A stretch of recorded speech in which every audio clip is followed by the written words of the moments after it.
I just found out through my still Scarlett that my husband Thomas has been telling his entire family that I basically trapped him into marriage because I was desperate not to be alone at 30. We've been married for 3 years, together for 5, and I thought we were happy. I'm still in shock. So last Thursday, Scarlett messaged me asking if I wanted to grab lunch. We're not super close, but get along fine. I figured whatever, probably just wants to catch up. We met at this bistro near my office, and I could tell something was off right away. She kept fidgeting with her napkin and couldn't even look me in the eye. After some awkward small talk, she finally blurted out that she needed to tell me something. At a family gathering I couldn't make it to, was visiting my sick aunt. Thomas got drunk and started telling everyone how I had pressured him into proposing, because I was terrified of being single after 30. He went on about how I dropped hints constantly, talked about all my friends getting married, and basically manipulated him into feeling like he had to propose or I'd leave. I just sat there with my mouth hanging open. None of that ever happened.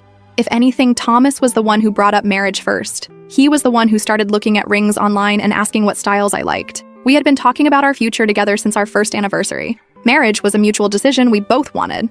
When I asked Scarlett why she was telling me this, she admitted she felt uncomfortable keeping it from me, especially since Thomas's mom Arlene and his brother Charles had been making snide comments about me at family gatherings. Apparently, they've been treating me differently for months based on this BS story, and I never even realized. Scarlett said even her husband Nathan was shocked by what Thomas said, which is why she decided I should know.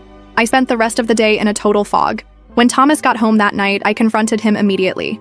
I told him exactly what Scarlett had said and asked him to explain himself. He got super defensive, claiming Scarlett was exaggerating and that he'd just made an offhand joke that everyone took too seriously. When I pushed him, he finally admitted he'd said those things but insisted it was just guy talk that got out of hand. I asked him why the hell he would say something so blatantly untrue, and he started backpedaling, saying I was overreacting and that it wasn't a big deal. He kept trying to dismiss it as just him venting after we'd had a fight earlier that week, over him forgetting our anniversary plans, BTW. I told him making up lies about me to his family wasn't venting. It was a complete betrayal. The conversation went nowhere. Thomas refused to admit how serious this was, and I was too upset to think straight.